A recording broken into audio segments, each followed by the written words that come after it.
Glitter amargo. Ay. Estoy aquí en un episodio crítico más con Frida Rebotul.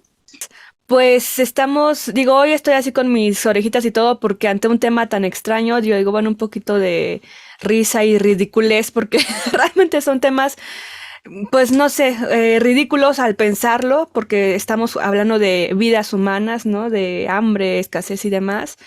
Pero al parecer las potencias lo ven como, sí, ¿no? Un juego de subida y bajada, finalmente lo que beneficie al bien general, no de la gente, sino de las potencias como tal, ¿no? Y esto fue porque, Alenka, porque, bueno, ayer fuimos al mercado, nos encontramos en un mercadito y con reflexiones que hemos tenido en otros momentos, estamos viendo pues esta alza de precios excesiva, ¿no? Que cada semana están cambiando, 3 aguacates por 80, 100 pesos y uno pues tiene el salario de siempre, ¿no? Si es que tienes un salario constante, mensual o quincenal, ¿no? O sea, muchas de las personas actualmente son, o que están emprendiendo un negocio o que están, de forma independiente trabajando, ¿no? Por llamado, por lo que sea, y no es algo tan constante, ¿no? Y aún así, de una u otra forma, no está, digo, nunca alcanzado, pero no estamos en una mejor situación, ¿no? Y nos preguntamos, bueno, pero ¿por qué esto tan extremo, ¿no? No solamente nosotros, sino es la pregunta que está surgiendo en la economía mundial. Y siempre los economistas salen para explicárnoslo y como buenos científicos sociales lo explican, pero también cómo esto nos impacta, ¿no? Y qué se ha generado, qué soluciones han habido desde el activismo y desde la necesidad propia de la gente para poder hackear un poquito al capitalismo voraz, ¿no? El neocapitalismo, ya quién sabe en qué sistema estemos de producción ahorita, ¿no? Ultra supercapitalismo, ¿no? Sí, y que además, pues justo, escuchamos mucho ahorita, recesión, crisis financiera, son temas que están por todos lados, nosotros lo vemos, como tú dices, más claramente en la alza de los productos, y a veces tenemos esta idea, las que no estamos muy informadas al respecto también o escucha uno por ahí de decir, es que, por ejemplo, aquí en México nosotras, es que es el gobierno, es que es la 4T, es que la inflación y demás tiene que ver con el mal gobierno, cuando realmente esta es una situación, como tú mencionas, que está sucediendo a nivel mundial, que es una situación que también, justo como lo que tú dices de estos orejitos de gatito, de que, pues, o sea, en el mundo los grandes, entre comillas, líderes, bueno, ni siquiera son líderes, los grandes teatreros, ¿no? O sea, los que manejan la marioneta de lo que, de todos los bienes en el mundo, de lo que lo mueve, están pues más tranquilos en el sentido de que esto también tiene que ver con procesos que a ellos les convienen, entre comillas, de alguna manera, esta doctrina del shock, esta manera de tenernos siempre de puntitas, y de alguna manera una manifestación muy clara de esto tiene que ver totalmente con la guerra. Y en ese aspecto, o sea, las guerras siempre son este momento histórico donde pueden haber transformaciones enormes y donde pueden como que volver a barajear todo el dominó y ver qué onda. Y en este caso, una manifestación de una guerra muy clara es lo que nosotros tuvimos con la pandemia, Free. O sea, la pandemia vino a causar esta crisis, esta recesión por la que estamos pasando y apenas estamos empezando a tener la cruda de la pandemia, ¿no? Donde empezamos a ver realmente lo que van a ser las consecuencias, pues, económicas. Sí, sí, sí, definitivamente. Con la pandemia a todos les pegó de una forma diferente y a la bolsa de valores en algún momento, o sea, a los bienes y servicios que se estaban produciendo, hubo una cuestión extraña, ¿no? Donde a pesar de que había desempleo y demás, en los que podían pagar por esto del envío a tu casa, o sea, Amazon, ¿no? Todo aumentó exponencialmente, como si fuera la población rica de alguna forma, ¿no? En tiempos de pandemia hubo un exceso de demanda, ¿no? Entonces, bueno, ahí ahora se está viendo como ciertas consecuencias. No significa eso que a todos nos fue bien, ¿no? Pero en los mercados, en cierta parte de los mercados se vio ese gran incremento de las compras por internet, de los servicios de streaming, por ejemplo, ¿no? Muchos tuvieron sus mejores años, incluso varios creadores digitales de contenido, lo que tú quieras, ¿no? O sea, para Spotify, YouTube, demás, qué sé yo, tuvieron también un boom, ¿no?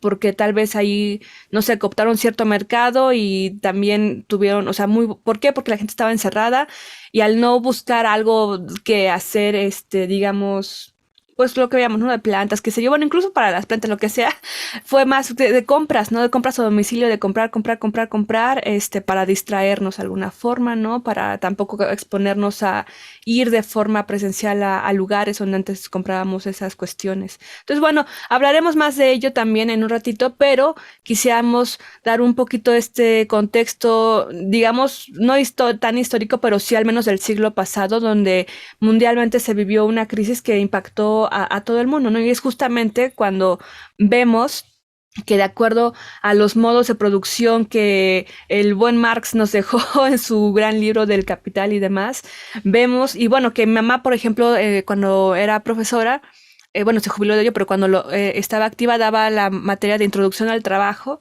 los modos de producción que nos enseñan en la secundaria o también ya en el bachiller, pues es el comunismo primitivo, el modo de producción asiático, esclavista, feudal, capitalista, pero bueno, dentro de ellos se desprende pues el esclavista, el neocapitalismo, neoliberalismo, ¿no? O sea, realmente esto ya es una mezcla de estos últimos modos de producción.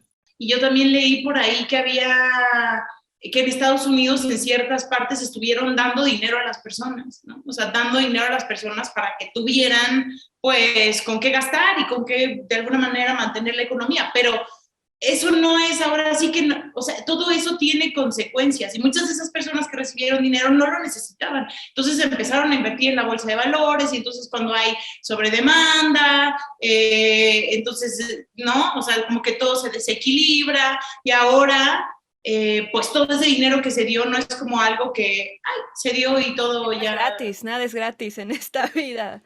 Nada es gratis en este sistema, más bien. Sí, en este sistema nada es gratis. No, en cualquiera, Y yo creo, de alguna forma, si tú das algo gratis, finalmente quien lo recibió lo obtuvo gratis, ¿no?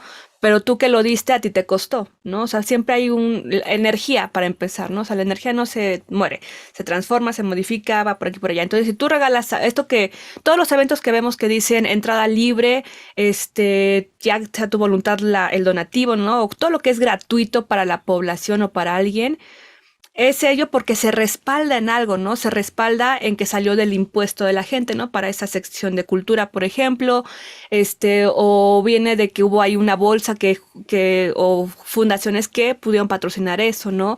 Finalmente, sí tiene un costo que a alguien le costó hacer que eso exista ahí, ¿no?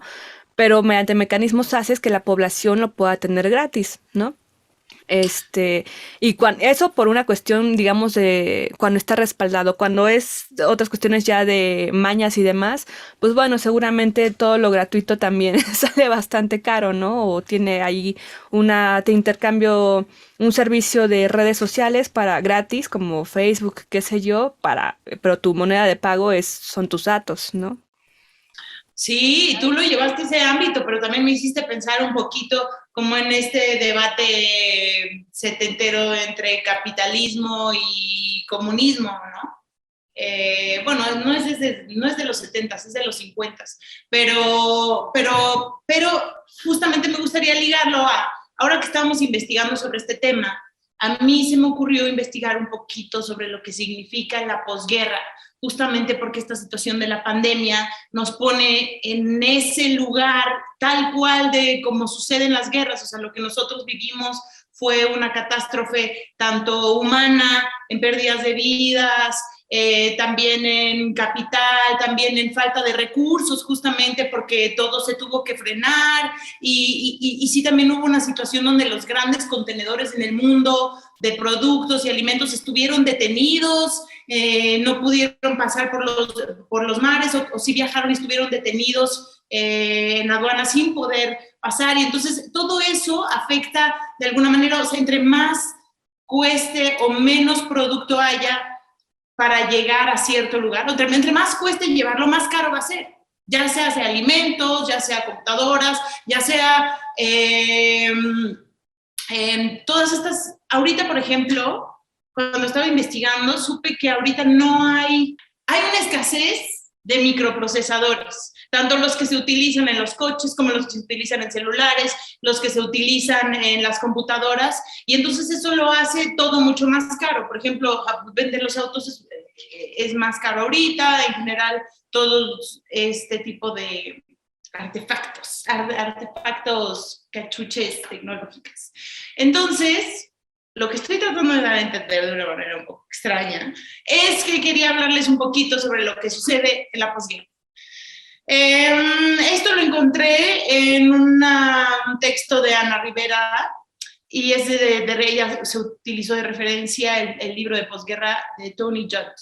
Y dice así, vamos a utilizar de ejemplo aquí la Segunda Guerra Mundial, nada más porque causó una gran transformación, pero a lo que voy es que todas las posguerras lo que generan es que cambian totalmente la situación económica, social, política y cultural de un país, de una zona, del mundo entero, por ejemplo, en este caso, en lo de la pandemia. Entonces, los periodos de posguerra son épocas de tremendo desgaste social, político y económico. Los conflictos bélicos proporcionan un enemigo claro contra el que luchar, un objetivo político que conseguir y empujan la economía para lograr ese propósito, la paz. De ahí también decir, o sea, tanto es real como que es totalmente una cuestión de propaganda, ¿sabes? O sea, este es el enemigo en común, contra esto vamos y todo lo demás y todas las chingaderas que sigamos haciendo de explotación del agua, de la tierra, del petróleo, de los derrames, donde sea, todo eso pasa a segundo plano porque ahorita lo importante es preservar la paz o la vida en el caso de la pandemia. Entonces, cuando por fin llega la paz, el mundo se para. La destrucción y la muerte, el caos, por ejemplo, que vivimos, dan lugar a la valoración de los daños y la conciencia del agotamiento mental, económico, físico y político. La guerra terminó, ¿y ahora qué? ¿No? Por ejemplo, en el caso de la Segunda Guerra Mundial, el ahora qué que sucedió después de la Segunda Guerra Mundial y que se prolongó muchísimos años, era que ahora tenías que definir de qué bando estabas. ¿Estabas con los comunistas o estabas con los capitalistas? Y había que defender como ese bando. Entonces, la cultura y la ciencia siempre juegan, y las artes la cultura y la ciencia siempre juegan un papel muy importante también. También son definidos por la posguerra, por la forma en que nosotros pensamos.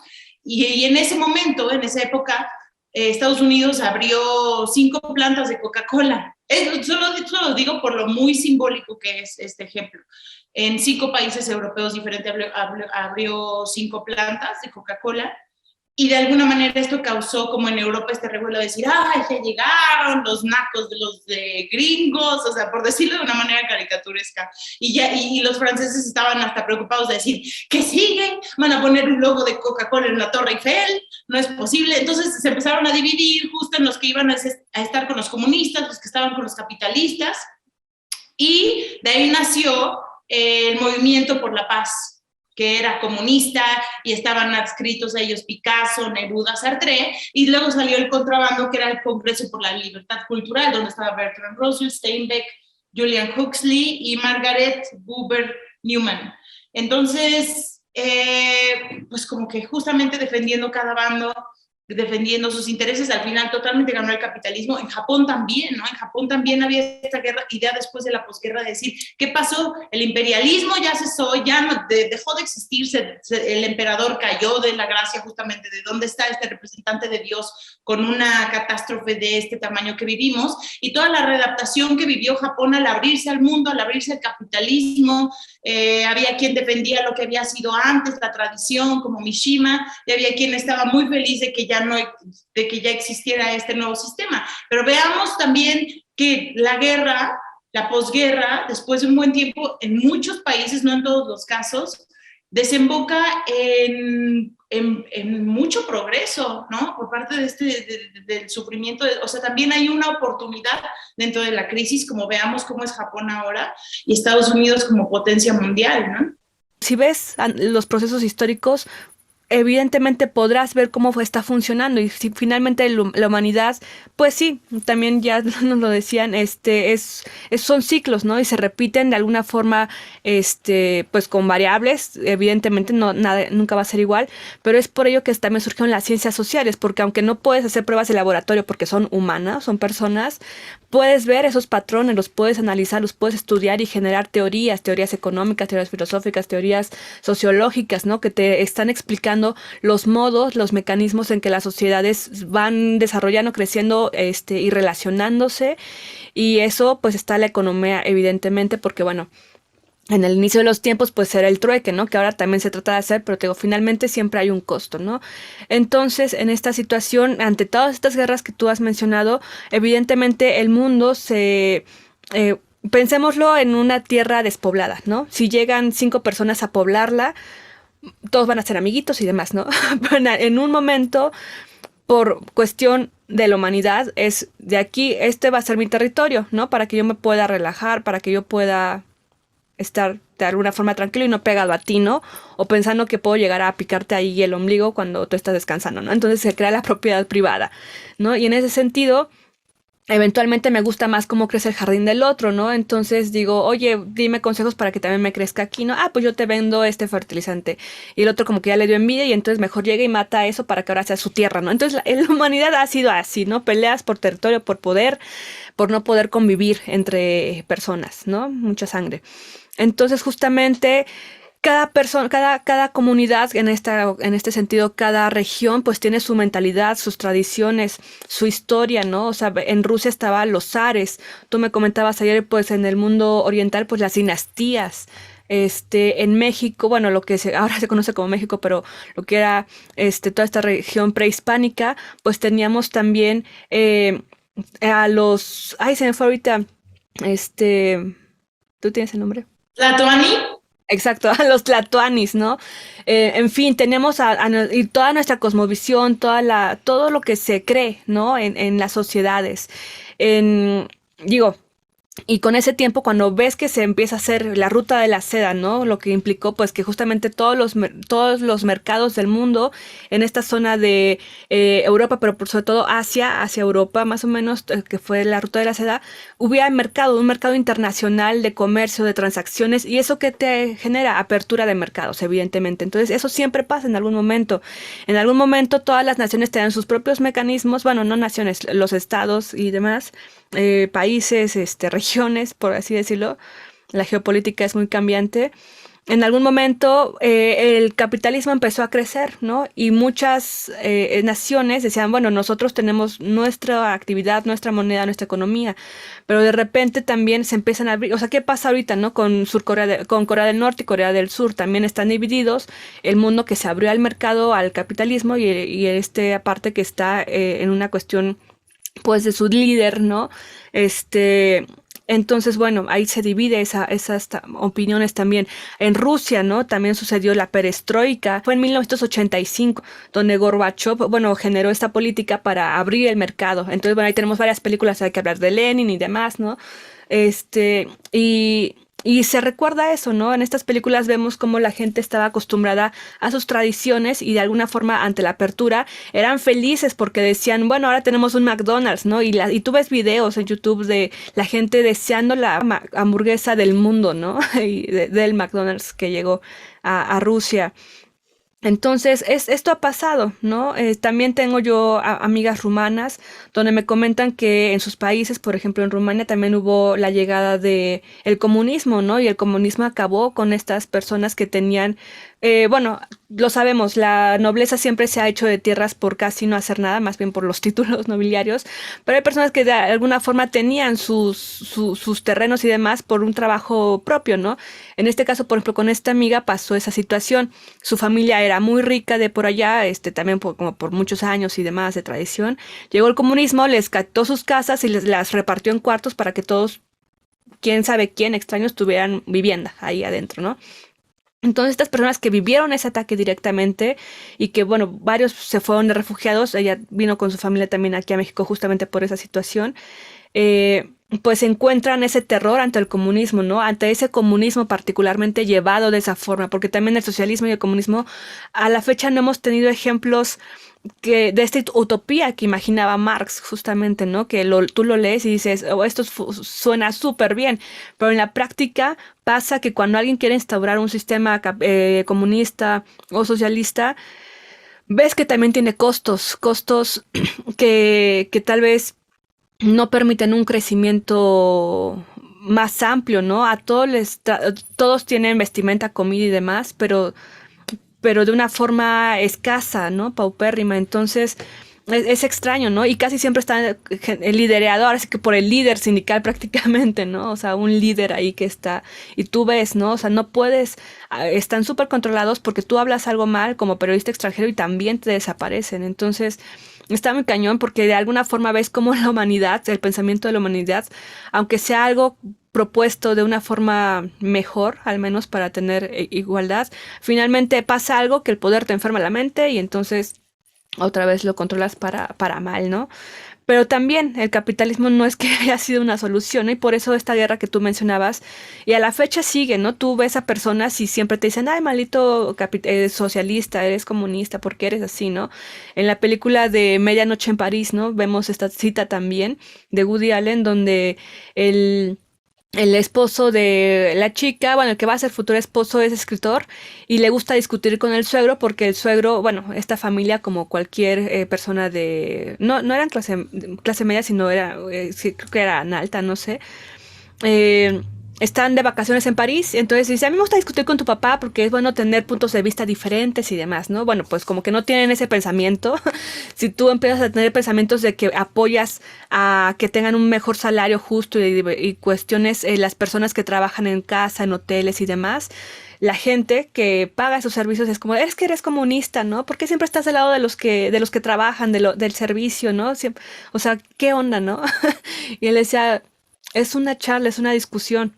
No, o sea, no me estoy diciendo que soy ni capitalista ni comunista. Finalmente vivo en Estados Unidos, ¿no? Y estamos aquí paseándonos de vacaciones en París. O sea, por favor, ¿no? Pero bueno, ese estigma sigue a la fecha en muchas poblaciones, pues blancas, principalmente, blancas y con una economía estable. Y ahora tú lo mencionabas, Alenka, pues bueno, retomando esto de las guerras, siempre generan pues eso, escasez, ¿no? El dinero no vale. Tú ves fotos de tiempos de la guerra, y de varias sociedades que tronaron en alguna forma por una crisis. Ves que los niños andan jugando con fajos de billetes, ¿no? ¿Por qué? Porque es cuando el dinero no valió nada, ¿no? O sea, imprimieron tanto dinero, hubo tanto dinero y hubo esa depreciación y demás en las monedas y todo eso que no, prendías el boiler con el billete, los niños jugaban con, con billetes porque no valía nada, aunque estuvieran ahí ya no valía nada. Entonces, bueno. La regla de Lilith. Vamos a empezar para dar algunos términos, espero que sean fáciles de entender y que yo también los pueda explicar bien, ¿no? En el sentido de que, bueno, para poder seguir hablando de este tema, porque, bueno, uno dice, bueno, pues, ¿qué es la inflación? ¿Qué es la deflación? ¿Cómo que mi dinero no vale? O sea, ¿por qué el mundo no imprime todo el dinero del mundo para que todos tengamos mucho dinero, ¿no? Y ya estaría resuelto, ¿no? Por eso somos todos felices en la serie de La Casa de Papel cuando desde el mismo Banco Central de España imprimen dinero para que todo el mundo también lo tenga, o sea, lo reparten por ahí, ¿no? Es como de, uy, sí, qué felicidad, ¿no? Pues no, eso finalmente si continúa en la serie en la realidad, pues significa que más bien el banco como ese país como resultado va a hacer que ese dinero valga mucho menos para que entonces pues ya no tenga valor, ¿no? ¿Por qué? Porque el dinero, por más que yo lo imprima, tiene que estar respaldado por alguien. O sea, si yo te doy un papelito que dice esto vale 10 pesos, tú me vas a decir, ajá, ¿no? O sea, ¿va a tener valor? ¿O tú en qué piensas que pueda tener ese valor de un papelito que yo te diga que vale 10 pesos? Es complicado, no sé. Y si yo te doy mis pancho dólares, ¿no? O te doy el billetito que, por ejemplo, es que justamente, ¿no? En tiempos de la revolución, en varias zonas se crearon propias monedas, ¿no? Pero no es porque hubiera un respaldo realmente, sino porque yo, que soy tu líder, te estoy diciendo que esto vale por esto, ¿no? Y todavía circulan por ahí moneditas, ¿no? Pero bueno, también eran estos vales, ¿no?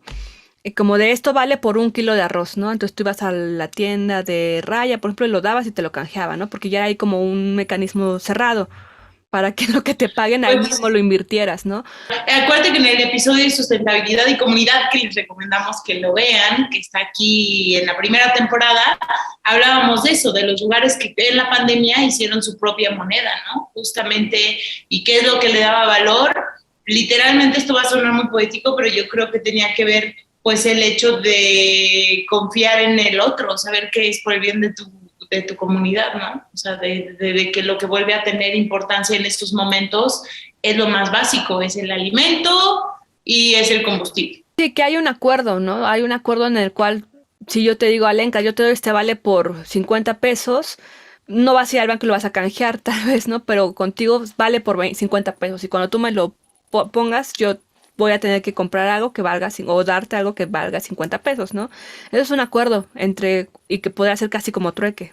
Pero justamente en tiempos de la revolución, pues se nacionalizó la moneda y entonces, pues aunque todo el mundo tuviera sus pancho dólares o lo que tú quieras, o el vale, o lo que sea que se haya gestionado en la región, pues ya no vale porque ahora ese dinero se hace directamente del Banco Nacional, que está respaldado por oro literal, o sea, estas barras de oro que están resguardadas en los bancos. Y entonces yo sé que si tengo una barra de oro que significa que vale, no sé, es un ejemplo, no tengo idea, ¿no? 1 millón de pesos, voy a poder hacer 1 millón de pesos. Yo lo reparto en monedas, en billetes, así, pero sé que eso va a valer porque lo tengo respaldado aquí en mi oro. Y de alguna forma va a valer más también de los intereses y demás cuestiones. Pero también no solamente la reserva de nuestro dinero como naciones, como mundo, está en barras de oro en los bancos guardados, sino también en, en la deuda externa. Naciones que me deben me van a pagar y entonces yo puedo especular sobre eso que me van a pagar y entonces generarlo. Entonces también nuestra moneda de repente está flotante, ¿no? Porque también luego están en las inversiones, en fin. Para ir entrando en esos términos, quisiera empezar por este término que ha sonado mucho en las noticias, ¿no? De la inflación. Y bueno, siempre yo decía, bueno, ya ni me importaba, ¿no? ¿Eso qué es la inflación? Y ne. Pero ahora vemos que nos está, pues sí, de alguna forma afectando porque es el dinero que te están pagando, que el dinero que tú estás recibiendo hoy no va a valer. O sea, que si a ti te pagan 100 pesos, vas a ir al mercado y no te va a rendir ni siquiera lo que te rindió la semana pasada. Eso está pasando y lo vemos, o sea, yo creo que mucho más fuerte. Cada año se tiene que, o sea, como por una cuestión sana del mercado, tiene que haber aumentos en la inflación, pero de repente esto ya se vuelve muy loco, ¿no? Entonces, bueno, la inflación, que ahorita lo vamos a explicar, pero ahorita se los voy a leer como es la definición, es el incremento excesivo de algo. La economía dice que la inflación es el proceso económico provocado por el desequilibrio existente entre la producción y la demanda, o sea, la oferta y la demanda. Entonces, esta oferta y demanda causa una subida continua de los precios de la mayor parte de los productos y servicios, ¿no? Que todos consumimos y generamos también, ¿no? Y eso provoca una pérdida del valor del dinero para poder adquirirlos o hacer uso de ellos. Entonces, aquí también recordemos otros términos, que es la devaluación y la depreciación. La depreciación es que algo pierde, tú compras un coche de agencia y lo sacas y ya no lo puedes vender, o sea, su valor ya no es el mismo que cuando estaba en el aparador. Tu ropa la compraste nueva y cuando sacas de la tienda ya no la puedes, si la quieres vender ya no vale lo mismo que en la tienda, le tienes que ahí hacer un descuentito porque ya fue comprada. Una casa, tú compras una casa y si no le inviertes va a empezar a depreciar su valor. Todo lo que tú saques, que compres nuevo, se va a depreciar. Y también el dinero se deprecia, ¿no? Entonces eso es la devaluación. La devaluación es como para las cuestiones de la moneda. Se refiere exclusivamente a la pérdida del valor de una moneda con respecto a otra. Y la depreciación, pues, es de todo lo demás, bienes, servicios, cosas, ¿no? La devaluación diríamos que se puede usar más bien para las monedas. O sea, hay muchas cuestiones que devalúan una moneda. Es todo lo que tú mencionas, guerra, crisis, en nuestro país, pues el narco. Entonces, ahorita el dólar, por ejemplo, tiene también esta crisis y si al dólar le pasa algo, a todos los demás también nos va a pasar, ¿no? Porque el dólar es la moneda como que está rigiendo de alguna forma el mundo, más allá de las criptomonedas y demás, ¿no? Pero bueno, el punto es de que Con esta guerra que está sucediendo en Ucrania, Rusia, Estados Unidos, por ser cuestión blanca, ¿no? Es que se está generando esa desconfianza en todo, ¿no? Entonces, con la pandemia también lo vimos, hubo una desconfianza de la economía, de la moneda, de todo. Entonces, como vamos a comprar ahorita todo para que, o sea, para amarrarlo y tenerlo con nosotros y ya luego vemos que, porque al rato va a costar más, ¿no? Entonces, al consumidor, al hacer eso, genera que el mercado se desequilibre. El mercado, así como, digamos, el mercado nacional, internacional, no es el mercado de las frutas, pero lo podríamos más o menos ver así, ¿no? Hay compradores, hay vendedores y hay gente que lo compra, ¿no? La oferta y la demanda. Los que venden establecen un precio, ¿no? Entonces, si aumenta el precio, van a haber menos compradores. Si baja el precio, va a haber, en teoría, más personas que demanden el producto, ¿no? Eso es la teoría fácil, así como de, ay, pues sí, ¿no? Es lógico. Pero también aquí la demanda depende de el precio de lo que tú establezcas, cuánto te costó, ¿no? Tú dices la luz, la gas, el transporte, la renta que estoy pagando aquí por el local, ¿no? O sea, no te va a costar lo mismo una fruta que está en el mercado en la Portales que en el mercado de la Central de Abastos, que en el mercado seleccionado de la Roma. Depende de varias cosas cómo se establezca el precio de algo. Si te lo doy en 80 yo pierdo. Pero entonces llega alguien más que te dice, yo sí te lo dejo en 80, no me importa, ¿no? Entonces es como de, ya todos los que estaban en el mercado es como de, pues ya perdimos, porque él, por no querer perder, aunque sea lo que invirtió, pues ya jode a los demás. Y eso es también lo que hablamos un poquito cuando hablamos de no malbaratar nuestro trabajo, ¿no? Y eso pasa en las entrevistas de trabajo, pasa en cualquier lado, que te dicen, ¿tú cuánto quieres ganar? No, y llega el que apenas se graduó de universidad y pues como apenas ese primer trabajo es como, yo acepto los 3,000 al mes por estar aquí las 9 horas. Y entonces es contratado, ¿no? Cuando llega el profesional un poquito de 2 años más o alguien que se cotiza en lo que se está cotizando realmente, pues no te van a contratar porque ya hay mucha gente que está aceptando esas malas condiciones y tampoco es que esas personas sean malas porque no lo pueden rechazar, hay necesidad de trabajar. Es más o menos como funcionan así el mercado. Hay gente que lo vende a lo que te salió el costo para al menos no perder eso, hay gente que te lo vende un poquito más. Esa es la curva de oferta. Entre haya precios muy altos, va a haber muchos que lo van a dar en esos distintos rangos de precios, ¿no? Una bolsa, por ejemplo, pensando en las bolsas, ¿no? Las bolsas Birkin o algo así son de millones de pesos. Entonces realmente eso permite que haya muchísimo mercado de bolsas y tú puedas comprar una bolsa de 50 pesos, de 10 pesos, de 100 pesos. O sea, hay muchos, ¿no? Hay mucha oferta de los vendedores. Tú decides cuál quieres comprar, ¿no? Pero también si le preguntas a la gente, ¿tú qué precio estarías dispuesto a pagar? Pues te van a decir varios precios, ¿no? Si es una bolsa muy buena, pago lo que me dicen, ¿no? No, pues yo quisiera pagar 5 pesos porque pues solamente esto que me funcione para lo que sí ya, ¿no? Entonces, ahí es donde estas curvas se encuentran entre los precios que ofertan todos los vendedores y lo que la gente está dispuesta a pagar, ¿no? Entonces, en esa curva que se hace de la oferta y la demanda, se hace un circulito, digamos, que es el punto de equilibrio. Y diríamos, bueno, pues lo ideal es que ese punto de equilibrio se mantenga, ¿no? Porque así todos ganamos. El que está vendiendo tiene lo que quiere, o sea, le pagan lo que está pidiendo y porque la gente lo puede pagar, ¿no? Hay un equilibrio ahí en el mercado.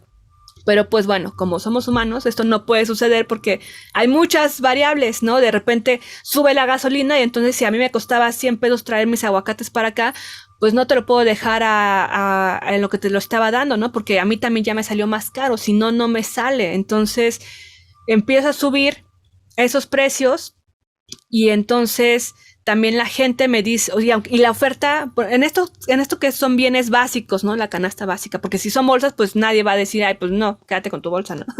Pero si son bienes básicos, como la comida, que es lo que estamos viendo, es justamente que hay varias variables, ¿no? Que la inflación, que la economía, que la gasolina, que la luz, que el agua, que todo lo que me costó subió, y también el narco, porque me están pidiendo cuotas para poder pasar mi camioncito, para poder trabajar mi tierra, todo eso hace que la oferta que se estaba estabilizando pues ya no es la misma, ¿no? Entonces yo ya no puedo producir la misma cantidad que estaba, si antes traía 10 limones, ahora nada más traigo 3. y la demanda no bajó, la demanda es la misma y tal vez está creciendo porque siempre están haciendo personas, ¿no? Entonces, siempre está creciendo la demanda y la oferta se quedó en 3 limones, es lo que llegó al mercado porque se inundó toda mi cosecha y nada más pude sacar 3. Pues ¿quién va a pagar esos 3? No los puedo dejar al mismo precio, ¿verdad? Y de los que están demandando, habrá alguien que sí lo pueda pagar porque necesita ese limón. Entonces, así es como funciona la inflación. El que se compró la bolsa Birkin es el que va a comprar el limón. El limón de 1,000 pesos, ¿no? Entonces, y esto está pasando, pues eso, con los aguacates lo vemos, ¿no? Realmente con todas las verduras, ¿no? Que es la canasta básica con los nopales. Tú vas con los nopales y te dan a 10 pesos la bolsita y de repente el nopal estaba carísimo también, ¿no? Es como de nopal, o sea, es mexicano, ¿qué está pasando, no? Entonces, bueno, esos desequilibrios son los que funcionan en todo lo que es el mercado de bienes y servicios. Entonces, no sé si con esto está un poquito más claro, Alenka, de qué es la inflación, qué significa el dinero. No es que se pueda imprimir así por montones y ya, ni es que yo pueda mantener el precio de las cosas porque soy muy buen gobernante, ¿no? O sea, eso implica también muchas cuestiones de relaciones. Finalmente, nosotros el petróleo que producimos no lo refinamos aquí, ¿no? Se va a Estados Unidos y lo compramos. Nuestro maíz también lo mandamos a Estados Unidos y nos lo regresan procesado para esas tortillas asquerosas de Monsanto, de Maseca y demás, ¿no? O sea, está todo mal. Y si lo produces aquí en México, pues también te cae el narco, ¿no? Pero también viene toda esta cuestión del dólar, entonces también nos afecta, no nada más implica a un gobierno, implica todo el sistema mundial. En Estados Unidos tú lo mencionaste, daban dinero para apoyar a la gente, pero ahorita gente que yo sigo en Estados Unidos dice no está alcanzando para nada, ¿no? O sea, la inflación se está subiendo muy cañón, ¿no? Porque todo eso que regalaron nos los están cobrando ahora con impuestos, con lo que tú quieras y demás. O sea, yo trabajaba y me daban, no sé, $50 por una noche de hosteo en un bar. Bueno, es que sigo unas dragas de por allá. Y ya, no me alcanza ni nada, no está alcanzando. Entonces, ¿qué está pasando, no? Bueno, pues es eso lo que está pasando a nivel mundial, no solamente es en México, sino que a nivel mundial se está viniendo ese periodo de crisis, ¿no? De recesión, de inflación extrema.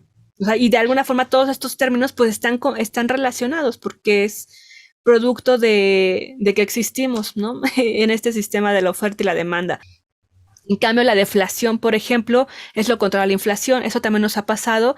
Creo que fue hace 2 años o hace un año que veíamos en las noticias que el precio de la gas bajó, ¿no? Que costaba menos de $1 el barril.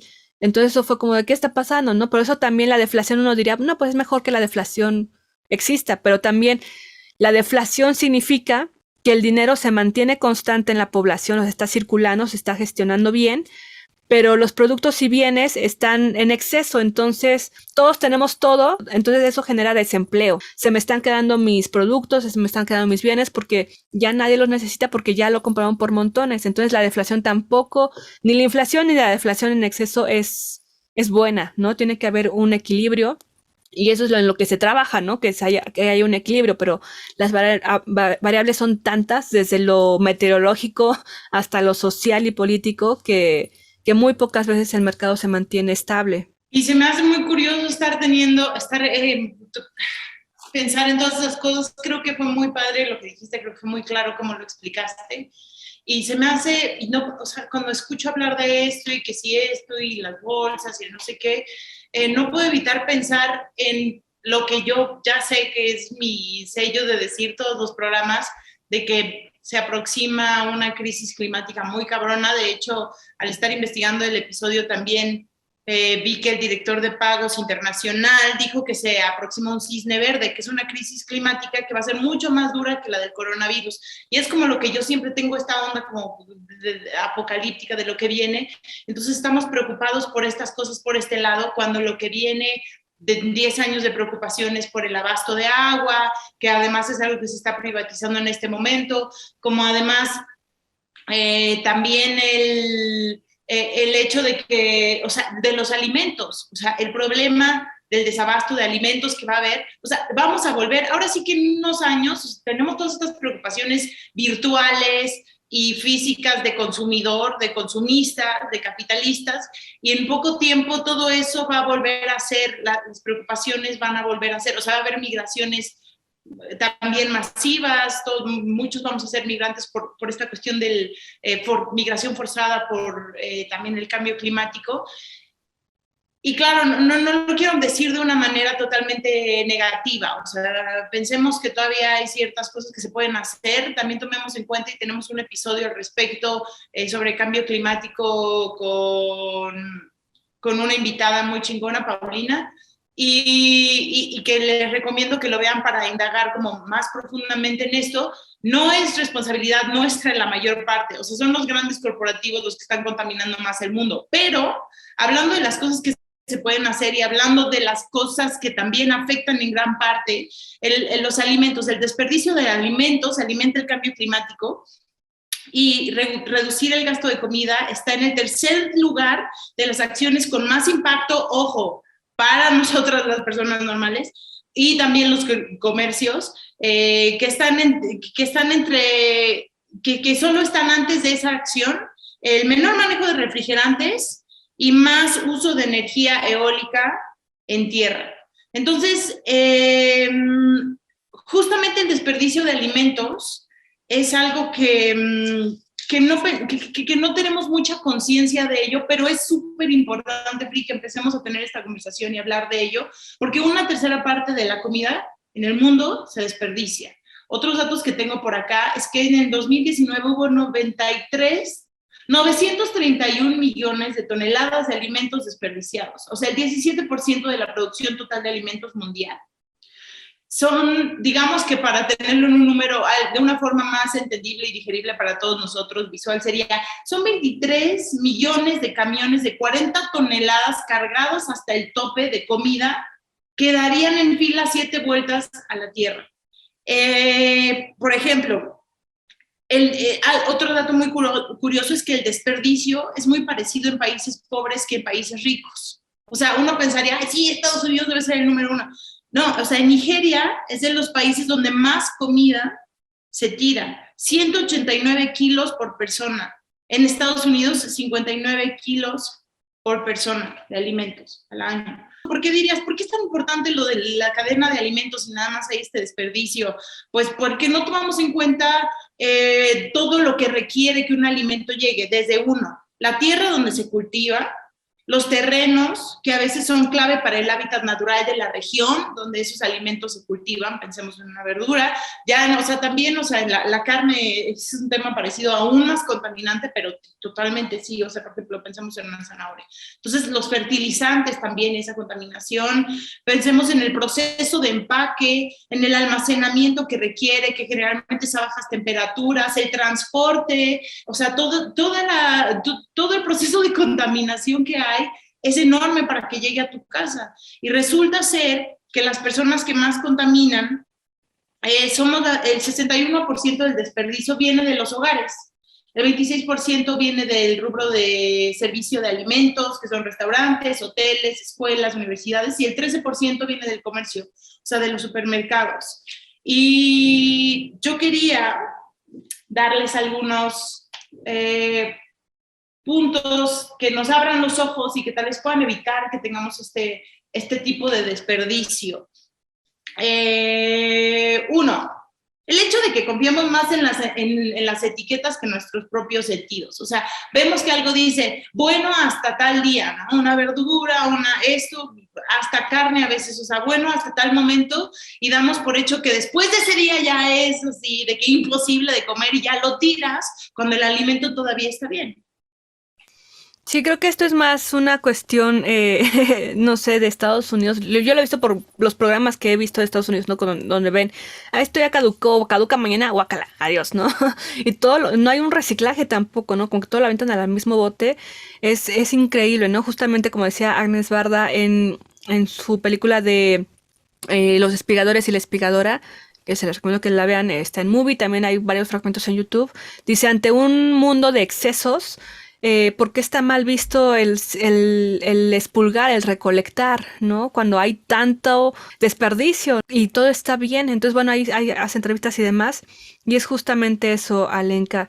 tener digo, en cuestiones de medicina y demás, también lo han dicho fuentes científicas, dicen, no es de que el producto hoy caducó y ya no sirve en 2 horas, ¿no? O mañana, sino que ese producto eventualmente a partir de esa fecha va a empezar a perder lo que te prometió que te vendía, ¿no? Su potencia, si ya pasó un mes, en medicamentos, por ejemplo, pues va a perder su potencia, no es que te vas a morir tal vez envenenado, no, sino que va a perder la potencia, y si tú tomas una pastilla para el resfriado que caducó hace 2 años, pues no va a hacer nada, lo vas a digerir en la orina y ya, ¿no?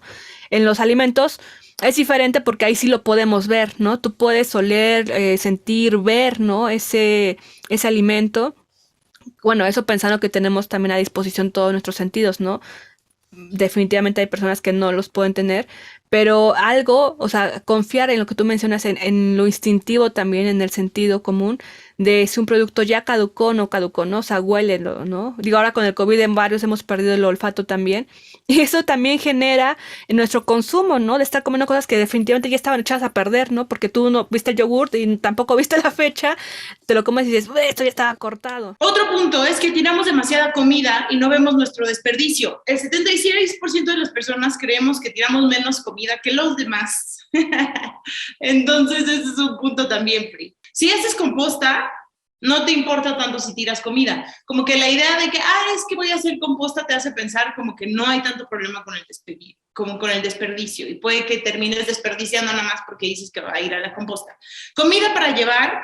Otro punto es comida para llevar que no prioritizas y se vuelve una bomba de olor. O sea, todo se nos hace muy responsable en la vida. Decir, sí, me da por favor esos espárragos para llevar. Entonces llegas a tu casa, los metes al refri, hasta que una semana después huelen horrible y ya nada más los tiras. Y tú ya te sentiste muy chingona diciendo, no, pero lo pedí para llevar y lo tiras. Ya te vi la cara, Pri, de que lo hiciste. Me da culpa. Adelante, Lenka.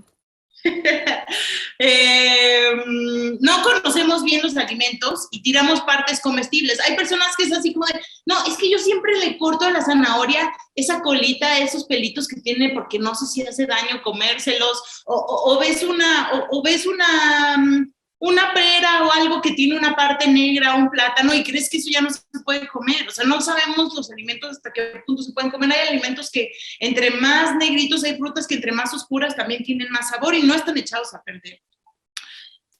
También hay una idea, otro punto es que tenemos una idea de que un refrigerador lleno no solo es signo de abundancia, sino de que es signo de que estás cuidando bien a tu familia, y que también hay que entender que a la hora de crear conciencia sobre este tema, que es muy importante, también a veces tendremos que pedirle a la gente que cree conciencia de que no tiene que tener un refrigerador rebosante porque eso es signo de que está cuidando a su familia o de abundancia, porque realmente mucha de esa comida sí se va a tirar. O sea, no la consumimos. Sería pedirles decir, entiende que a veces tu refri se va a ver un poco más turbio, pero no pasa nada. O sea, eso no quiere decir que no vayas a comer igual de bien, y que también, por ejemplo, repensar la forma en que hacemos fiestas, reuniones, como esta idea de que cortas un chingo de pan para la comida familiar y cortas 8 panes para que estén ahí bien bonitos en la charola cuando es totalmente innecesario.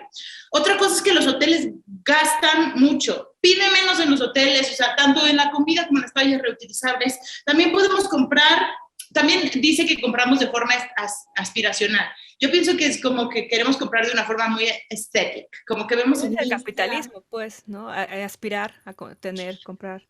Exacto, vemos así todo y que, sí, voy a tener el azul, el rojo y todo en mi refri, así de colores, así, cosas que no vas a consumir. Porque toma en cuenta que también a veces uno como ir en la calle y demás. Usar empaques resellables para guardar la comida es muy buena idea, porque no, cuando lo dejas nada más en el refri ahí abierto de una u otra manera, pues entonces es mucho más fácil que la veas y digas como de, no creo, y que se eche a perder o se vea fea más fácil y ya no te lo quieras comer. Usar sartenes más pequeños o platos más pequeños para cocinar, porque a veces hasta la cuestión visual influye mucho, Free. Ves un sartén muy grande y crees que lo tienes que llenar porque si no también se ve como que estás usando muy poquito el sartén. Usar sartenes más pequeños. Otro punto, la onda tabú de creer que es de mal gusto pedir, o sea, fuiste a la boda, te serviste un chingo, o fuiste al esto o al otro, y luego te da vergüenza pedir para llevar los restos, que son un chingo, o sea, no una cosita, o sea, cuando te sobra un buen y no te lo comiste y te da pena, pues más pena, o sea, que porque eso no se ve bien, pues hay mucho tabú alrededor, pues más pena debería de dar saber que toda esa comida se está desperdiciando cuando hay como crisis climática y hambre en el mundo. Entonces, pues, dejar de tener ese tabú en general de creer que es fino no pedir las cosas para llevar. Y esos son algunos de los puntos que tenía Free al respecto. Y también es algo que tú también me habías contado sobre el documental de, bueno, la peli de Agnes Barda, que es este término que se llama friganismo, que yo les quería compartir en una regla de Lilith final. La regla de Lilith. Friganismo, movimiento frigano, designa un estilo de vida anticomunista con una participación limitada en la economía convencional, mínimo consumo de recursos y mejor aprovechamiento de los mismos. O sea, estas personas free que se dedican a ir a buscar entre la basura alimentos que están bien, o sea, que se pueden ver tal vez echados a perder por fuera, que los tiran tanto personas como restaurantes y demás, los recoges, vas a tu casa, los limpian en TikTok, los pueden seguir, son bien padres, o sea, también son bien como ¿cómo es esta cosa que a ti te gusta, Free? Acumuladores compulsivos. No, ¿qué? No, los ASMR-oso, ver el ritual de cómo sacan la comida. Es increíble ver el proceso de toda esta comida que sacan y que ves y que dices, ¿qué es eso? ¿Cómo la llevan, la limpian, la desinfectan? Y es comida hermosa, totalmente comestible. Hay refrigerados, o sea, otro punto que quería compartir eran estos refrigeradores comunes que hay en Londres, han llegado a ver, donde tú puedes ir y dejar tu comida para que otras personas también tengan acceso. No sé, Free, ¿tú qué opinas de esto que te estoy contando? En México tenemos 66 cuenta bancos de alimentos, pero si quieren, ahorita nos damos más datos y vamos viendo cómo justamente es que funciona eso, porque bueno, para esto que tú mencionabas del friganismo, pues es una cuestión activista de alguien que yo tengo, tal vez tengo un poco más de recurso que alguien que esté en situación de calle, pero por mis compromisos personales yo voy y hago eso como activismo, ¿no? Pero bueno, esto de la recolección urbana, pues es una necesidad, ¿no? Que sucede en la gente, no porque es activista, sino por una necesidad realmente, ¿no? De forma activista es porque quieres demostrar todo este desperdicio que hay y que tú lo estás aprovechando sin tener que pagar lo que costó nada más porque estaba en la vitrina y ahora está en la basura. Son elementos que hay que tener en consideración, pues bueno, yo creo que siempre es mejor hacer algo que no hacer nada, ¿verdad? Entonces, bueno, repensar nuestros consumos en ese sentido, pero sí también ver, ¿no? Si de alguna forma se puede generar, pues no sé, un consumo más inteligente, digamos, para nosotros mismos en nuestra economía, pero también que contribuya a esto que mencionabas en otros programas, ¿no? A las relaciones cercanas, ¿no? Amigos, amigas, amigues, cooperativas, qué sé yo, ¿no? Desde esa función.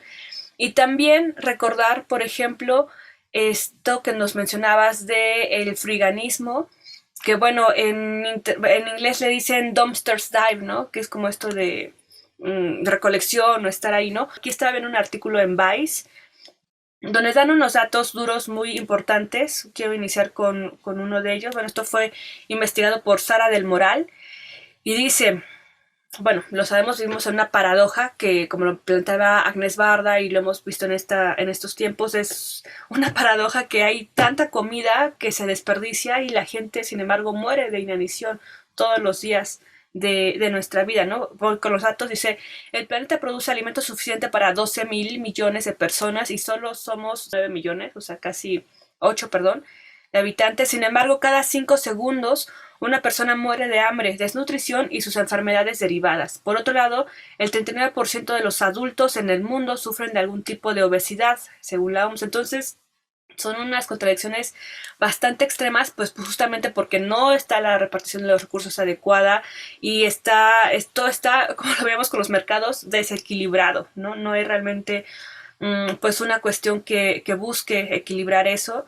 Y bueno, ella se fue al menos en México, como sabe que hay este movimiento y que en ciertos lugares es mucho más fácil hacerlo. Por ejemplo, ve esta práctica en Estados Unidos donde justamente hay estas políticas de tirar, no importa, ya expidió, ya se tira, ya cerró el restaurante, ya se tira, la persona no quiso ese platillo, se tira, ¿no? O sea, todo se tira, ¿no? Y entonces ve que ahí la gente abre la basura y encuentra comida muy buena, ¿no? En buen estado, lo que tú dices, le quita las hojitas de afuera que están oxidadas y por dentro están súper bien. Pero dice, ¿eso es realmente posible en México? Y la realidad es que vio que al menos en la Ciudad de México no es tan fácil como se mira, ¿no? En el sentido de que, para empezar, México son pocos, ¿no? Pero tiene 66 bancos de alimentos. Cuando ella se fue al mercado, le explicó a la señora que estaba investigando y demás. Y la señora le dijo, no, tente esta bolsita, yo te la doy, ¿no? Y así, ay, gracias, ¿no? Como de ya, pues fruta, le dio comida que ya ella no iba a vender como tal, ¿no? Pero pues que estaba buena. Y le dice, oiga, y así como yo puede venir mucha gente o qué onda. Y dice, pues de repente no vienen tantos como tú pensarías, ¿eh? O sea, vienen niños y más bien en vez de que busquen uno, yo le doy, ¿no? O sea, la gente de aquí les da. Dice, pero más bien quien viene son los bancos de alimentos, justamente vienen a los mercados, se llevan pues no digamos excedente, sino lo que ya se tiró, bueno, sí es un excedente, pero porque está en circunstancias ya poco estéticas o consumo, eh, pues con el precio alto que tiene, y se los llevan y justamente lo llevan a estos bancos, lugares donde tú si estás en necesidad, pues vas, lo tomas y listo, ¿no? Bueno, o hay servicio de comedor, en fin, ¿no? En Estados Unidos y otros países también existe esta situación, comedores, bancos de comida, refrigeradores, o sea, como todo este servicio, ¿no? Sin embargo, aquí en México, pues bueno, está esa dinámica y también se fue a investigar a otros restaurantes.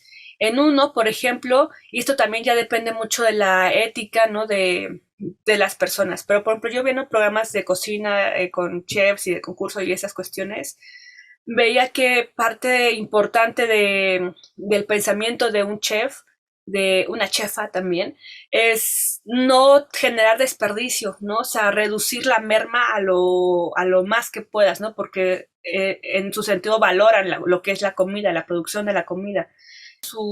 Actualmente, pero más en tiempos donde tú vas a cazar tu comida, pues, utilizas todo, ¿no? O sea, es como un principio ético de si voy a matar a un animal, uso todo, ¿no? Y por eso también conocí ahora a una jardinera que decía, bueno, si tú vas a matar un pescado es porque sabes que te lo vas a comer y que vas a, de alguna forma, o sea, no lo vas a andar despreciando como una bolsa de basura y demás, ¿no?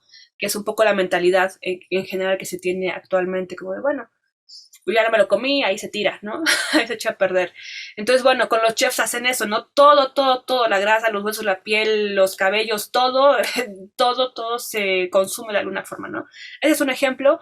Y en los restaurantes van al que fue esta señora, le echaba, no sé, pero mujer, periodista, dijo, en ese restaurante le dijeron, bueno, es que nuestras piezas son pequeñas y también todo está muy cuidado, entonces realmente no tenemos merma, ¿no? Así como importante. Entonces, pues no, cuidamos eso. Y entonces ella dice, bueno, me deja ver su merma, ¿no? Sus residuos. Y ya va y dice, pues efectivamente este restaurante pues, se preocupa por eso, ¿no? O sea, hay puras cenizas de cigarro, hay envolturas, pero no hay como tal comida desperdiciada, ¿no? Dice, pero en otros dice, lo que sí tenemos como política es de que la sobra que dejó el cliente, esa sí ni nosotros no la comemos, ni se la damos a alguien más, o sea, se tira, ¿no? Por cuestión de higiene, ¿no? Esa es una política de ese restaurante. Hay muchos otros donde sabemos que pues también tiran todo el residuo, digamos como más en cadena y pues tampoco permiten el acceso a ello. También tenemos otros ejemplos donde, pues bueno, se hace lo que no teníamos preparado, sino lo que no se generó, si no se vendió en esa noche. Por ejemplo, te comentaba en Francia, ¿no? Hay un concepto de el too good to go, y en ese sentido, los restaurantes, bueno, algunos tienen ese programa y pues bueno, hacen su día, ¿no? Pancito fresco, comidita fresca en la mañana, en el día. Entonces tú te inscribes y te mandan, bueno, y tú sabes que después de las 6 de la tarde puedes ir a ese restaurante o lugar para ir a ver qué quedó, ¿no? Y ya, de lo que queda, te dan un itacate, ¿no? Un paquetito y te dicen, bueno, pues ya es $1, ¿no? Cuando en realidad, pues eso valdría tal vez $20, qué sé yo, ¿no? Euros. Entonces, bueno, esa es una opción que tienen, por ejemplo, en Francia. Y pues eso veía en esta investigación de Vice, esta mujer, donde dice que haciendo su investigación, o sea, yendo a hacer ese trabajo de Friegan, no tuvo gran éxito, ¿no? O sea, se fue a los mercados, se fue a los restaurantes, se fue a los supermercados, se fue y no tuvo tanto éxito como se viera en Estados Unidos, que es más factible, porque dice, bueno, aquí realmente la gente como tal no tira cosas tan buenas, ¿no? O sea, como que lo que tira es porque ya realmente está medio podrido, ¿no? Dice, es mucho más difícil. Dice, también fui a un supermercado que todos conocen porque vende todo muy fresco. Y ahí con el gerente me entrevisté también y le dije que si me dejaba ver todo el show. Dijo, sí, me llevó al lugar donde está todo el desperdicio.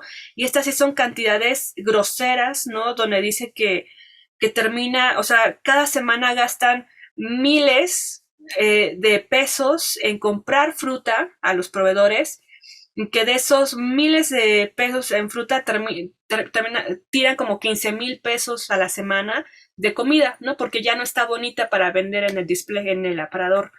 Entonces dice, ¿y qué hacen con esto? ¿No?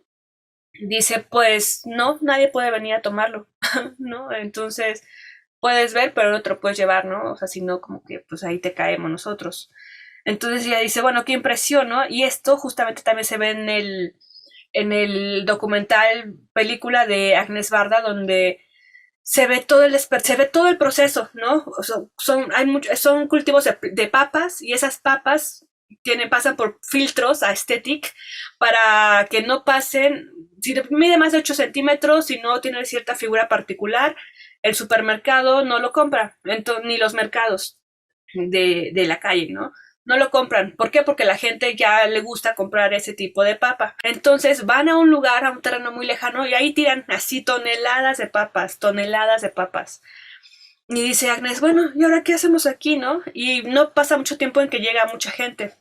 Y llega gente y empieza con bolsas, con cubetas a llenarse de papas, ¿no? Y entrevista a cada uno de ellos y les dice, bueno, ¿y tú por qué vienes aquí a recoger papas? Y dice, bueno, yo soy profesor y entonces vengo y aquí pues tengo kilos de papas gratis, me voy con 26 kilos de papa y así ayudo a gente que conozco en mi centro para darles pues comida, ¿no? Que a mí no me costó. Y otros, por ejemplo, son madres, jefas de familia, ¿no? Que dice, bueno, yo estoy ahorita como con cero ingreso, tengo 3 niños, entonces pues aquí tengo papa, ¿no? Y gratis y bastante y buena, o sea, nada que está medio rarita, pero por la forma, pero nada que ver, es papa y está buena, ¿no? Y está bien. El peligro de la papa es que cuando se pone verde es súper tóxica, te puedes morir. Entonces, bueno, si ven papas verdes no se las coman. El punto es de que, bueno, ahí lo checan y ven que todo está bien, ¿no? Porque lo acaba de tirar el camión.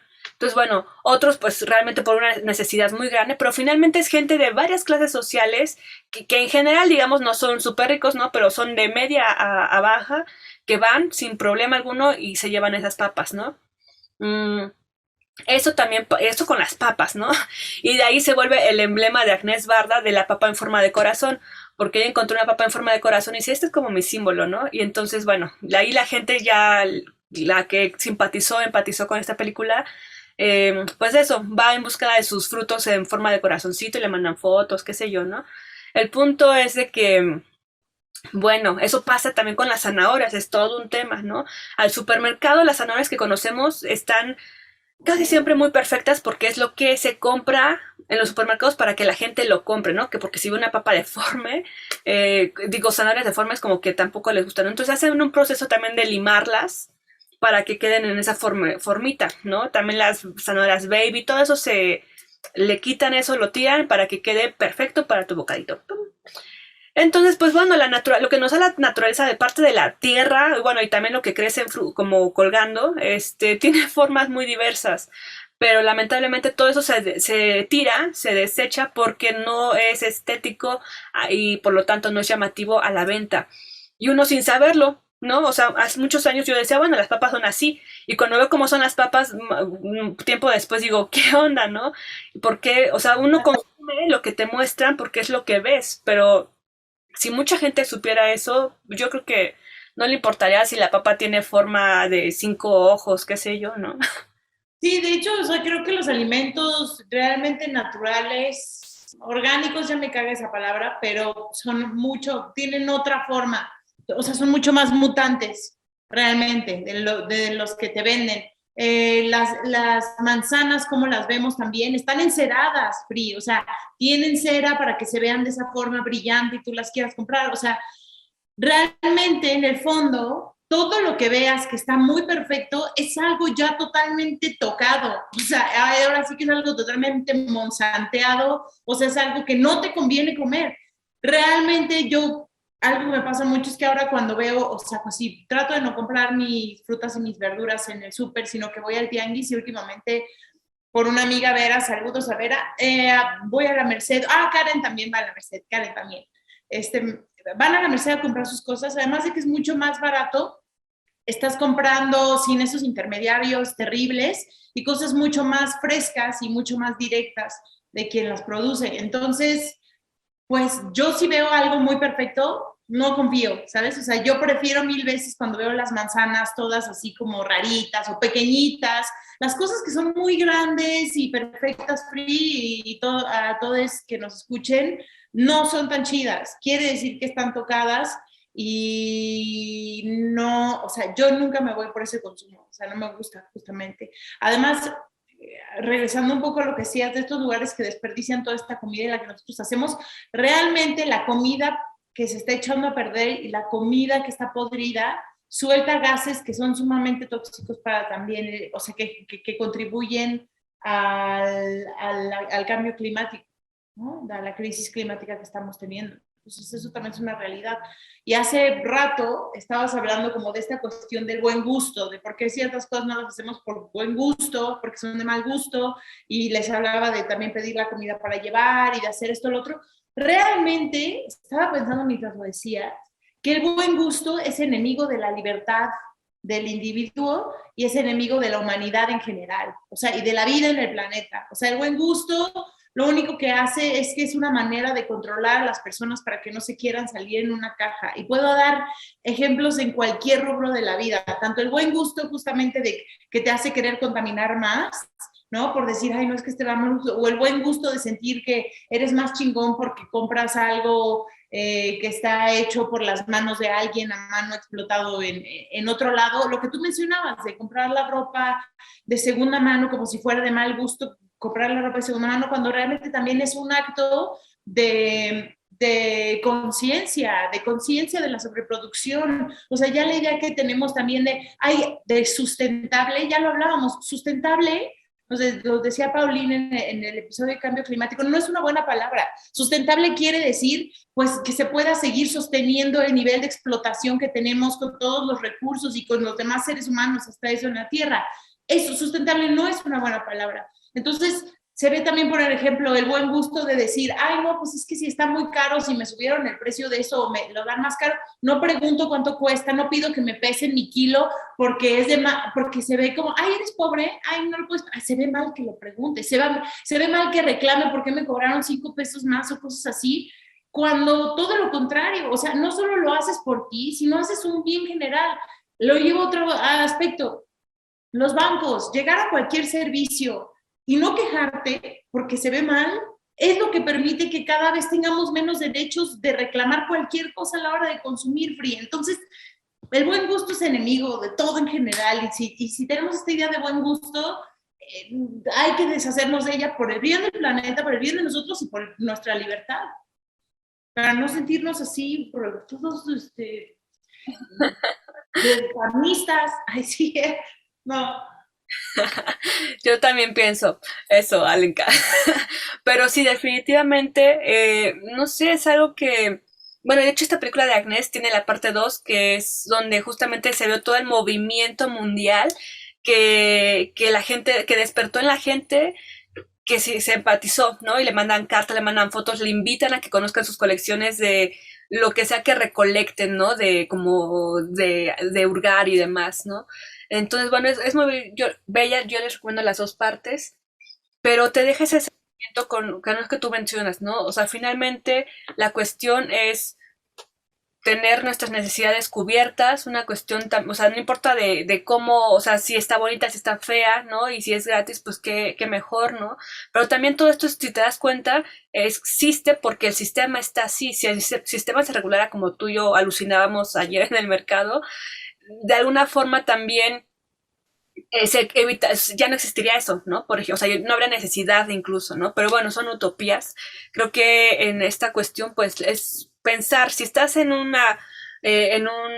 goce, ¿no? De una casa, a pesar de que rentes lo que tú quieras, ¿no? O sea, que usas de internet, de poder comprar gustitos, qué sé yo, de pedir a domicilio y demás, piense, o sea, tienes ese chance, ¿no? De hacer esta lista que tú mencionabas, de los empaques, de los toppers, de esa idea, ¿no? De sí me lo voy a comer y, no, y luego lo dejas ahí. O sea, varias cuestiones que yo creo que mucha gente no se puede dar el lujo de estar pensando en esos puntos, ¿no? Pero otras tantas, varias, sí. Y piénsenlo eso, ¿no? Liberándose de, ay, el que dirán, o de, ay, me siento de la high society, ¿no? Rentando 20,000, 25,000 pesos un departamentito de 2 habitaciones con 8 personas adentro pagando muchísimo, ¿no? Nada más porque es la zona, ¿no? Y entonces, no, o sea, creo que realmente eso gasta más, tanto emocionalmente, psicológicamente, económicamente, y también a la población en general, ¿no? Cuando podrías, pues de alguna forma creo que vivir mejor, o sea, en calidad de vida para ti mismo y de alguna forma también va a ser necesario porque la brecha se está cerrando, o sea, si no eres millonario y nada, si eres rico, de repente vas a ser pobre, o sea, todos vamos a ser pobres y los multimillonarios, no, o sea, es para allá donde se está yendo, ¿no? Por más que quieras aspirar y demás, no, se está reduciendo la clase media está dejando de existir como tal, ¿no? Entonces, Así va a ser, así va a ser tal cual, Free. Eso es muy fuerte, pero de verdad ya, no sé, es muy importante ya empezar a pensar en eso, porque es tal cual como va a suceder. sí, que nos dicen, bueno, porque veíamos ahí varios videos donde la gente comentaba, bueno, yo también yo voy a reducir mi consumo, voy a ahorrar más. Los economistas dicen a esas respuestas de, pues ahorro y ya no gasto tanto, ¿no? O le echo agua al shampoo, o le echo más agua a los frijoles. Es como de, eso resuelve ahorita, pero no va a resolver el futuro, ¿no? O sea, el futuro es como la inflación va a seguir aumentando, no en lo sano, sino de forma exponencial. La recesión, lo del ganso, el cisne verde, el pato verde, ¿qué nos decías? Cisne verde. O sea, todo lo que se está viniendo con la guerra que ahorita tenemos, pero que hay muchas guerras en el mundo, pero bueno, la que importa para la gente blanca es la que afecta a esta economía, ¿no? Justamente Y mucho. afecta justamente porque Rusia es gran parte del distribuidor de combustible, bueno, de gas a toda Europa, ¿no? Entonces, o sea, Ucrania es de los principales países de exportación de granos para el pan, o sea, todo, centeno, ¿no? Entonces, está cañón, o sea, eso. pero ven, ahora yo pongo de otro ejemplo que a nosotros nos atañe mucho más directamente, digo, ese también nos atañe muy cabrón, lo que hablábamos en el episodio, es la guerra contra el narco. A mí justamente hace ratito me estaban contando de cómo acaban de tomar los viñedos de una marca de vinos mexicana muy importante, no sé si es Santo Tomás o algo así, no sé si tú sepas, Free. Es una, creo que es Santo Tomás, no sé si me estoy equivocando en el nombre, pero es una marca de vinos muy importante mexicana. Y esos viñedos fueron tomados por el narco, les cerraron el acceso al río. Y es una marca de vinos que al parecer es muy consciente, que han sembrado tantos árboles en la zona justamente para mantener los niveles de humedad y que el río siga estando bien y pues el narco ya lo tomó y creo que no se ha hecho nada al respecto. Nadie ha hecho nada para detener esa situación. Y es que el agua, o sea, si el narco ahorita ya expandió, o sea, sí se expandieron de las drogas a la trata de personas, al derecho de piso, o sea, controlan ahorita las verduras en varios estados del país. El agua también va a ser de ellos, o sea, estamos tomados, o sea, es una toma del país y está muy cabrón, porque no, o sea, creo que es algo es un fenómeno no es nada más de un gobierno, o sea, en general es un fenómeno de donde ya estamos rebasados como sociedad y se vio en Colombia. O sea, como realmente no es tan fácil decir como de, ay, ya vimos, ¿no? No puedes llegar a hacerles la guerra, no puedes llegar a, o sea, no, es muy complicado, Free. Entonces también por ese lado se vienen cosas muy locas, Free. Tenemos no sé no sé qué. Perdónenos, pero alguien les tiene que decir. Sí, es mucho, la verdad yo también siento esa desesperación, Alenka, y no sé, o sea, realmente no sé, porque por más que tú trabajes, también está tu salud mental, física, de humano, ¿no? O sea, es autoexplotarte también para poder tener a raya lo del mes, tal vez, ¿no? no sé, es un panorama muy gris, más que gris, muy oscuro, pero creo que no podemos irnos con toda la negatividad. O sea, sabemos que eso está horrible, ¿no? Peor que ahorita me acordé de Tamara, también un saludo a Tamara, mi amiga, que dice, es que hay naranjas todo el año, ¿no? La naranja es lo más, no químico, todo es químico, finalmente, lo más, pues digamos, como tú dices, ¿no? Lo más preparadito para que esté disponible todo el año, ¿no? Pero bueno, no queremos ¿Sabes? Ajá, sí, perdón, no queremos ser negativos, ¿no? así con ese mensaje tan feo, porque lo es. Pero hay que buscar alguna forma también de ver qué hacer, ¿no? O sea, finalmente nosotros no tenemos el poder o sea, entero lo tenemos porque somos los consumidores y la gente, el pueblo, pero los ciudadanos, pero, o sea, ante esos movimientos de la economía mundial, de la guerra, de todo lo que se viene, pues finalmente tenemos que hacer cosas que al menos en nuestro núcleo principal nos puedan de alguna forma ayudar, ¿no? Creo que también la palabra clave, Free, ya para ir cerrando, es comunidad. O sea, tenemos que darnos cuenta que de las pocas salvaciones que vamos a tener, si es que hay tal, es haciendo comunidad. O sea, por ejemplo, decías ahorita de tus jitomatitos. Los jitomates es de lo que se va a dar más rápido, pero en general, hacer tus propios alimentos, lo puedes notar hasta con tus plantas en tu casa, a quien le gusten mucho las plantas. Que una ramita crezca, por lo general, es un proceso largo que toma un tiempo y que no tenemos ese valor de los alimentos en general, de saber todo el proceso que toman en crecer y todo lo que se necesita y todo lo que ellas mismas están generando para volverse de ese color y ser de esa forma y luego llegamos nosotros y nos las comemos. Y tal vez por ti solo pensar en tú con tu huerto, tener algo, es muy complicado, o sea, poder sobrevivir. Sin embargo, en comunidad es mucho más fácil. Es como estas personas que piden a Xochimilco sus paquetes de verduras, como tú me comentabas el otro día, que tú vas y pides a Xochimilco paquetes de verduras y te juntas entre 8 vecinos, les traen un paquetote de verduras desde Xochimilco, frescas, buenas, estás apoyando la economía de allá. Lo mismo, tengo una amiga que hoy en la mañana me decía, compro mi leche en el Ajusco, ya me junté con 8 vecinos, dije, el envío de la leche me cuesta 90 pesos. Si me junto con otros 9 vecinos, nos salen 10 pesos cada quien y tenemos todos leche fresca, así, asá, que no está tocada. Entonces, si algo nos va a salvar más adelante, es empezar a recurrir a los demás, ¿no? O sea, también empezar a darnos cuenta que sí nos necesitamos los unos a los otros bien cabrón y que de otra manera no la vamos a armar y que más allá de estas acciones chiquitas del shampoo que tú mencionabas y que si voy a ahorrar en esto o el otro, pues tenemos que juntarnos para entre todos tal vez, pues esto, tanto adquirir estos bienes como tú mencionas, como otro punto que es increíblemente importante, que es exigir a los que realmente están haciendo la parte más dura del cambio climático y la transformación para mal, que son las grandes empresas, las grandes transnacionales que están contaminando el agua, que están destruyendo todo masivamente, más que de lo que cualquiera de nosotros o que todos juntos podemos hacer en un día, y los que quieren privatizar el agua, para juntarnos y realmente exigir que paren. O sea, yo sé que suena utópico, pero de que nos hemos podido organizar para cosas antes y yo creo que es la reflexión que tenemos que tener ahorita, así de cómo nos vamos a organizar para detener ciertas cosas que ya estamos al límite. El Quijote decía, ya vimos que no lo dijo, pero bueno, lo voy a decir porque es el concepto popular, que decía esto de los tres gigantes contra los que luchaba, ¿no? O sea, el miedo, la injusticia y la ignorancia, así que luchemos contra los miedos, contra la injusticia y contra la ignorancia, que nos tienen en un estado tal vez de conformismo, de felicidad, de placer instantáneo. Amén, Frida, me encanta que hayas cerrado así el episodio. Esperemos que lo hayan disfrutado.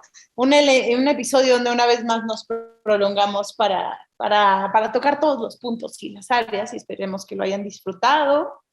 Nos vamos a ver la próxima semana, ¿no es así? Sí, Alenka. Cada semanita ahí estaremos con ustedes.